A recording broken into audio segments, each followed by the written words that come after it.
Assalamualaikum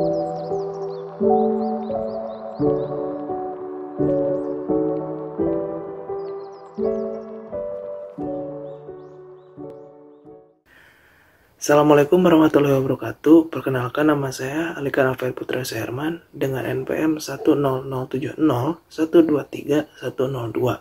Saya dari kelas C. Pada video kali ini, saya akan menjelaskan tentang gunung api dan pegunungan vulkanik. Maka dari itu, langsung saja kita ke materinya.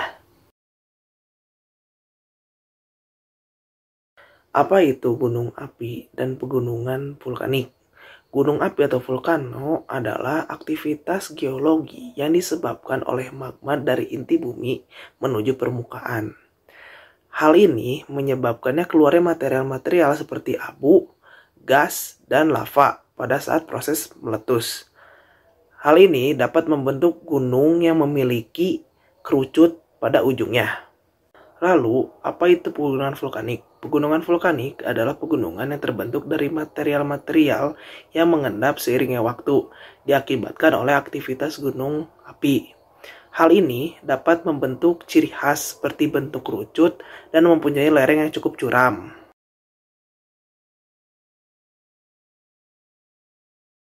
Selanjutnya, ada proses pembentukan gunung api. Pada proses pembentukan gunung api itu dibagi menjadi berbagai macam. Yang pertama, ada subduksi lempeng. Proses subduksi terjadi ketika dua lempeng tektonik bertemu dan salah satu lempengnya, biasanya pada lempeng samudra, mulai masuk ke dalam mantel bumi yang lebih dalam. Lempeng yang masuk ini terbawa oleh gerak konveksi di atmosfer. Subduksi lempeng ini sering terjadi di zona subduksi, seperti di cincin api Pasifik, yang dikenal sebagai dengan daerah aktivitas vulkanik yang sangat tinggi. Lalu selanjutnya ada konvergensi lempeng. Konvergensi lempeng ini merupakan kejadian ketika dua lempeng tektonik saling mendekat satu sama lain. Pada area konvergensi ini, tekanan dan gaya konvergensi menghasilkan penekanan yang kuat, menyebabkan terjadinya pelipatan, patahan, dan juga proses vulkanisme. Gunung api seringkali terbentuk di zona konvergensi, di mana material magma dapat mencapai permukaan bumi melalui saluran-saluran kawah atau patahan tektonik. Selanjutnya, ada cincin api Pasifik. Cincin api Pasifik adalah cincin atau rangkaian gunung api pada zona subduksi yang melingkari Samudra Pasifik, yang dikenal juga sebagai Ring of Fire. Karena merupakan daerah dengan aktivitas vulkanik dan gempa bumi yang tinggi, proses subduksi dan konvergensi lempeng di sepanjang cincin ini menghasilkan banyak gunung api yang terkenal dan seringkali menjadi sumber letusan yang sangat besar. Di atas bahwa cincin api atau Ring of Fire ini menutupi Samudra Pasifik dengan begitu banyaknya gunung api, dan Indonesia merupakan daerah yang terkena oleh zona Ring of Fire, di mana Indonesia pun sendiri dikelilingi oleh gunung-gunung yang aktif. Agar semakin jelas tentang bagaimana pembentukan gunung api, mari kita simak video berikut. Diakibatkan adanya penunjaman di mana lempeng samudra akan menunjam ke bawah lempeng benua. Hal ini disebabkan karena kerak samudra lebih padat dibandingkan dengan kerak benua. Ketika lempeng samudra menunjam ke bawah lempeng benua, yang lebih dikenal sebagai zona subduksi. Zona subduksi akan memberikan tenaga yang kuat pada lempeng benua sehingga menyebabkan batuan menjadi leleh yang kemudian membentuk dapur magma, dan magma mengalir keluar menyebabkan erupsi gunung berapi. Pergerakan secara konvergen subduksi akan selalu menghasilkan pegunungan, namun belum tentu menghasilkan palung. Gerakan konvergen akan menghasilkan palung apabila zona subduksi berada di bawah permukaan air laut. Gerak konvergen tidak selalu menghasilkan zona subduksi. Gerak konvergen juga dapat menghasilkan zona kolisi atau zona tumbukan apabila yang saling bergerak mendekat adalah lempeng benua. Tumbukan lempeng benua ini dapat menghasilkan rangkaian pegunungan dengan ketinggian yang amat tinggi.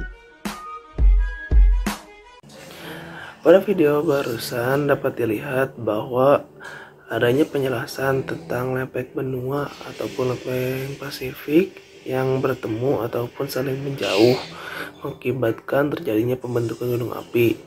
Selanjutnya adalah penjelasan tentang bagaimana magma mencari jalan keluar ataupun aktivitas magma dari gunung api yang dapat membentuk gunung api baru ataupun pegunungan vulkanik. Maka simaklah video berikut ini.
Adapun jenis-jenis gunung api berdasarkan bentuknya, gunung api dapat dibedakan menjadi beberapa jenis, seperti kerucut.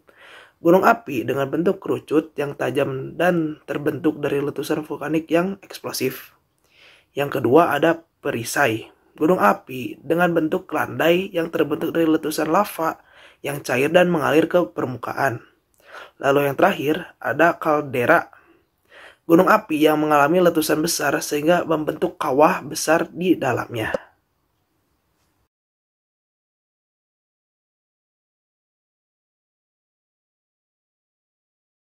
Pegunungan vulkanik adalah jenis pegunungan yang terbentuk dari aktivitas vulkanik di dalam bumi. Proses pembentukan pegunungan vulkanik mirip dengan pembentukan gunung api, namun seringkali berbeda dalam segi skala dan juga karakteristiknya. Selanjutnya ada penjelasan tentang pembentukan pegunungan vulkanik. Pegunungan vulkanik terbentuk melalui serangkaian proses geologis yang terjadi di atas permukaan bumi. Umumnya terkait dengan pergerakan lempeng tektonik dan aktivitas magma di bawah permukaan. Ketika magma yang panas dan tekanan yang tinggi naik ke permukaan melalui retakan ataupun saluran-saluran kawah, material-material vulkanik seperti lava, abu vulkanik, dan batuan piroklastik dapat terakumulasi dan membentuk ketinggian dan kemudian menjadi pegunungan vulkanik. Lalu selanjutnya ada struktur pegunungan vulkanik. Pegunungan vulkanik cenderung memiliki struktur yang berbeda dengan pegunungan non-vulkanik. Mereka seringkali memiliki bentuk yang tajam dan terjal, dengan kemiringan lereng yang curam akibat dari akumulasi material vulkanik yang relatif baru dan belum terestorasi secara signifikan.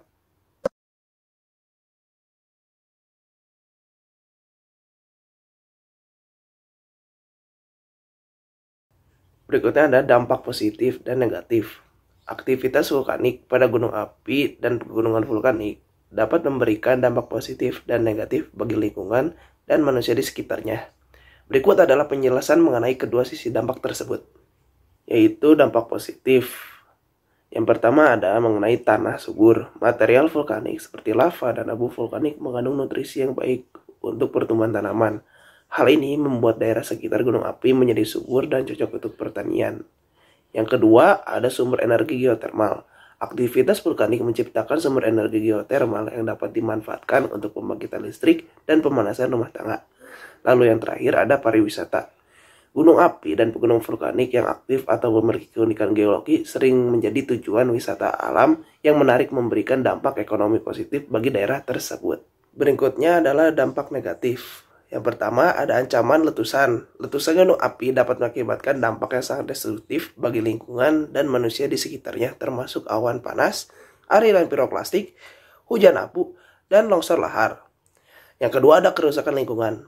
Material vulkanik yang terdeposit dan dapat merusak vegetasi, tanah, dan ekosistem di sekitarnya, menyebabkan erosi dan juga degradasi di lingkungannya. Lalu yang terakhir ada gangguan transportasi dan perekonomian. Letusan yang besar dapat mengganggu jalur transportasi penerbangan dan aktivitas ekonomi di wilayah terdampak, menyebabkan kerugian finansial dan juga sosial.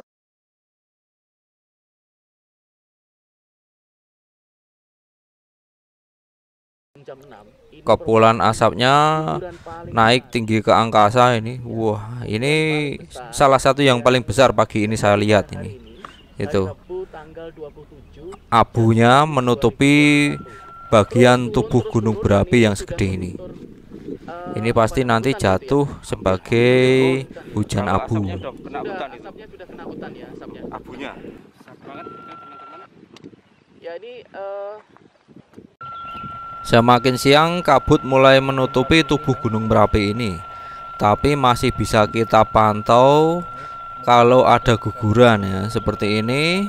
Warna kabut dengan warna abunya kontras sekali ya. Yang abunya itu agak kecoklatan ya, kalau kabutnya putih ya. Jadi kita bisa tahu ini masih bisa terpantau gugurannya ya. Setelah luncuran terhenti, material yang paling ringan dari luncuran awan panas ini akan tertiup angin. Nah, angin pagi ini memang lebih dominan ke arah timur ya, yang di bawah gunung. Yang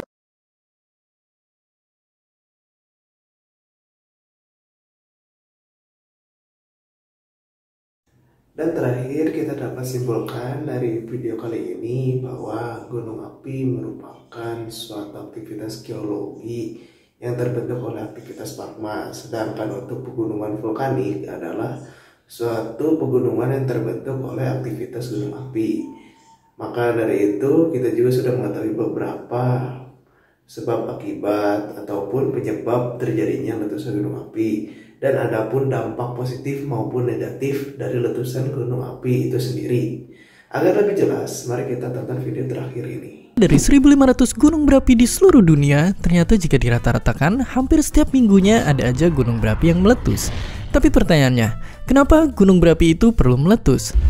Pendeknya, semua itu terjadi karena adanya tekanan dari bawah yang membuat gunung kemudian meletus. Tapi kenapa ada tekanan dari bawah? Tekanan dari bawah itu ada karena jauh di dalam isi perut bumi tersimpan sesuatu yang sangat panas. Nah, karena inti bumi itu panas banget, singkatnya panas itulah yang memberikan tekanan ke atas, yang kemudian membentuk gunung berapi, dan saat nggak bisa nahan tekanan lagi, maka gunung berapi akan meletus. Kekuatan yang dikeluarkan saat letusan pun nyatanya bisa sangat dahsyat. Contohnya letusan Gunung Krakatau yang terkenal sangat ganas. Tapi itu pun belum yang terbesar, masih banyak gunung-gunung lain di dunia yang letusannya jauh lebih besar. Dimana fakta uniknya, beberapa yang terbesar ada di Indonesia. Nah, meskipun begitu, tapi ternyata nggak semua gunung berapi itu kayak Krakatau. Ada juga gunung lainnya yang bisa tetap stay cool waktu lelehan dari perut bumi keluar dari kawahnya, yang bahkan beberapanya bisa ditonton dengan santai. Perbedaan ini bisa ada karena beberapa faktor pemicu letusan gunung berapi. Makanya bentuk gunung berapi beda di Indonesia, beda juga di Hawaii. Tapi tetap aja, kayaknya pas ngeliat semburan magma keluar dari kawah gunung bikin kita merinding, takut kegoreng. Eits, tapi tunggu dulu. Percaya nggak percaya, saat musibah terjadi bukan lahar panas lah yang membuat banyak orang mati, tapi justru semburan awan panas khas gunung berapi di Indonesia lah yang membunuh banyak orang saat musibah. Dengan kecepatan yang mendekati kecepatan suara dan suhu yang bisa mencapai 1000 derajat Celcius, pastinya nggak ada satu hal pun yang bisa selamat dari terjangannya. Terima kasih telah menonton video kali ini. Semoga ilmu yang disampaikan dapat bermanfaat. Dan mohon maaf bila ada kesalahan kata dari awal video hingga akhir video kali ini. Terima kasih. Sekian dari saya. Wassalamualaikum warahmatullahi wabarakatuh.